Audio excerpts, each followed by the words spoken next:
Hello everybody and welcome to Cabaret Secrets. My name's Gary Williams and today I'm joined by a lady who was described by New York's Time Out magazine as press agent extraordinaire. She knows just about everything there is to know, I think anyway, about cabaret in New York as well as London. Laura Davis, welcome to Cabaret Secrets. Thank you, Gary. Now I have to live up to the hype.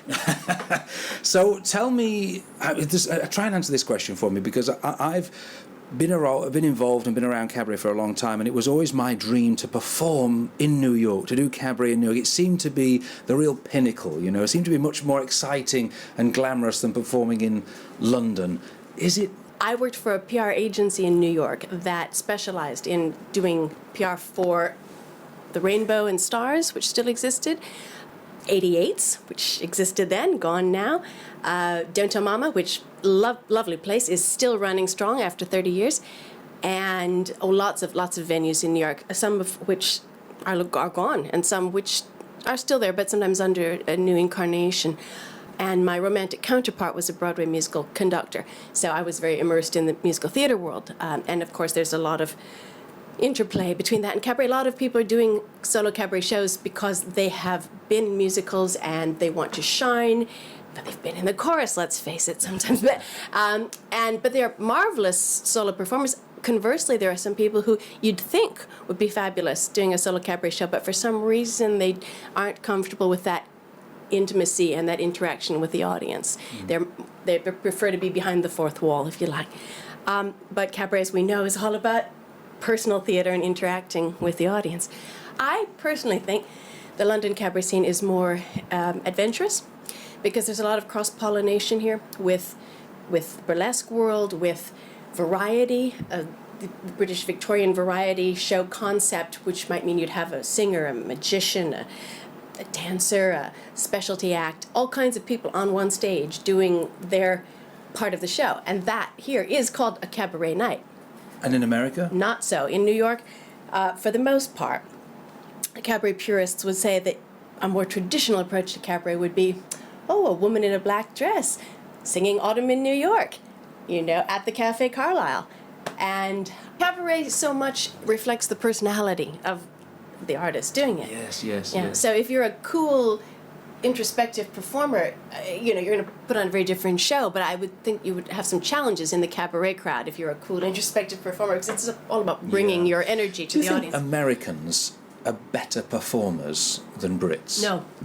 That was easy, isn't it? No. I think that the American Broadway and cabaret style sometimes is a little bit more bombastic. It's a little bit more Broadway and belting. I often see Americans perform. I've been to Birdland in New York and I've seen the performers there, and I don't know, I think to myself, it just seems that the Americans are just more comfortable at, I don't know, showing off, very really. Confident. No one does confidence like the Americans. And I don't mean that as an insult, they just seem very comfortable there. And also off stage, Americans seem very good at talking themselves up, and, it seems to be like a British, I was certainly raised, and a lot of people I know that are raised as, don't show off. It's like to show off is the worst sin you can commit. Yes. Nobody likes to show off, my mother would say, but Americans don't seem to have that sort of thing. They seem to be very confident. We're raised to be very, I think, self-promoting in some ways, or at least we're taught to have, a certain confidence if we're approaching something. And if you're a singer, yes, of course, you want to, be the most fabulous voice in the room. And not be afraid to say it. Not be afraid to say it. No, indeed. I talk to people, they go, wow, they sound amazing, and then I've seen them work, and it's not so good, but they certainly talk the talk. And exactly, and sometimes when I'm hired as a publicist, and I'll write about what somebody's doing, and I'll listen to the CDs and such, and, we obviously make it seem the most spectacular show we can, but then when you see it, you kind of go, well, now, okay, they're perfectly fine, but I've seen other acts that I think set my world more on fire, but certainly they're confident, and that, bless them. I mean, it's a wonderful trait. I think I rather like the modesty over here. I rather like the fact that people don't necessarily blow their own horn quite as loudly. I like that. There does seem to be a cabaret resurgence, and I hate to say it because I hate to say it because people sort of, they pick up these little phrases, and I think, is there really, they like to say it, it sounds nice to believe it, and I've resisted. I've heard this London cabaret resurgence. I've heard of this for a while now, and I've thought, well, I don't know. I'm a bit of a cynic. But it actually, after a while now, I'm really thinking there is. Sometimes things are a self-fulfilling prophecy, and if you write about this cabaret renaissance in London, then suddenly it comes to be. Now, it is helped by the fact that the Crazy Coqs opened, last year also, a little bit in advance of the St. James, and they have been importing a lot of... Another great cabaret room. Yes, it's beautiful. They have been importing some of the American creme de la creme of the New York, the cabaret circles. And so then all of the cabaret cognoscenti say, oh, well, we must go to London and see this act of the Crazy Coqs. For singers... and for, as far as finding a space to perform is concerned, and it must be the same for publicists, we all must become specialists. Oh, very much so, very much so. And you have to love it. You have to do it for love. I mean, yes, being paid is good too, but cabaret is sort of notoriously non-profitable, at least in New York, because the performer is paying generally their pianist and other band members. Sometimes they're renting the space, they're paying for promotion, even if they're not hiring a publicist, they may be doing some things themselves, creating flyers, certainly getting the word out. It seems that as London has been enjoying something of a resurgence, and we've got some wonderful new spaces, that New York seems to be falling back a little bit. Isn't that interesting? I am loyal to Gentle Mamas, which is, as I said, about 30 years now. It's survived. That has stood the test of time. Many rooms in New York have fallen by the wayside, or they're going through renovation. So what do you think makes a good cabaret show? I think something where the audience is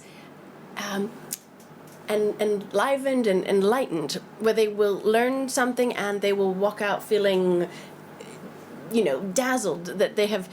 Bigger than they went when they went in. It's more. It's a special experience. It's uplifting. Not always. I've seen some cabarets where I've cried. Enriched. Yes, enriched. Yes. There's a song I had wanted to hear done in cabaret, but I hadn't heard it until last. I think it was November. It's Ivor Novello's "The Land of Might Have Been," which is gorgeous. You would there if you saw Gosford Park. He sings it in Gosford Park, and then it's the song over the credits. Right. We shall never find that lovely land of might have been. Beautiful. And I'd suggested to various people I know that they sing that. I have since heard it done again, but I heard it done first here in the St. James studio by Simon Green, did it. It was gorgeous. And as an encore, it was toward the end of the show. And, I hadn't expected it because I'd heard material that I was more familiar with. But this is not so often done, this song. And I hear songs occasionally that I wish people would do more often. I've suggested many to my clients. I've said, why don't you do this? And brought them things, and they thought, well, that's a good idea. We'll try that, kind of going at things slightly different angle, left field, as we'd say in the States, things that are maybe coming from an unexpected source. But I don't want to hear the same American songbook standards over and over. Do you think it's important to have a strong title, a strong theme absolutely. To a show? Yep, it lets people know immediately what to expect. It defines the synopsis of the evening. And I think, and I tell people who are designing flyers in particular, don't just say, an evening with Gary Williams, because, an evening with Gary Williams who is singing songs of the sea, which could hark to your cruise ship, days. Yeah. But I mean, then immediately we know that you're going to sing songs that have something to do with ships, or... Could be songs from a certain era. Yeah, for example, I've produced a series here at the St. James called Lush Life, a cabaret about drinking. Now, that I like it already. Tells you what territory we're in. Yes, thank you. Because I am assuming it's going to be funny, as well as songs about drinking, maybe some poignant moments as well, about the dangers of booze. There are some cautionary notes. I had a hand in choosing some of the material, but we had guest artists, half a dozen guest artists. Some did songs, some did spoken word, there were some poems, there was a burlesque number. So all this is, it's interesting because you've got this one strong theme, but in the theme we can have a lot of variety. There's a strong thread running through. Infinite expressions of inebriation. That's a strong motif, and we have a strong compare and different guest artists. But the point is that having a good strong theme is important in selling a show, and this is such an important thing for any cabaret performer, because you could have the best show, the best idea, the best performer, the best musician, but if nobody comes to see it, and that's where you that's why you hire a publicist. That's why you hire a publicist. I know you don't want to give away any of your secrets, but if anybody has a show that and they think, gosh, I really need some help in getting some bums on seats, how should they go about finding the right publicist? I know they should just look up Laura Davis and the job's done. But also our publicists artists, or like I say, are you discerning in who you take on board as well? Because there must be 1,000 hopefuls out there. Yes, I suppose I am. Usually I am referred by someone else who's worked with me. It's sort of a word of mouth. Generally I work with Americans who are performing in either London or the Edinburgh Fringe. There are American performers who want to perform here, much as a lot of London performers want to perform in New York, and bless them, I think they should. It's and you know definitely both experience. markets I know, well. I have a foot on either side of the Atlantic, Yeah. yes.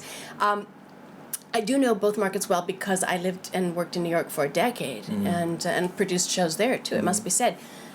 But because I have a particular passion for British musicals in London, and I have a degree in Victorian history, I find it challenging in some respects to be here and to have Americans who are looking for help here be people I work with, because I can somewhat direct them steer them, attempt to direct them. I suggest venues and ideas, and they know that I know the landscape.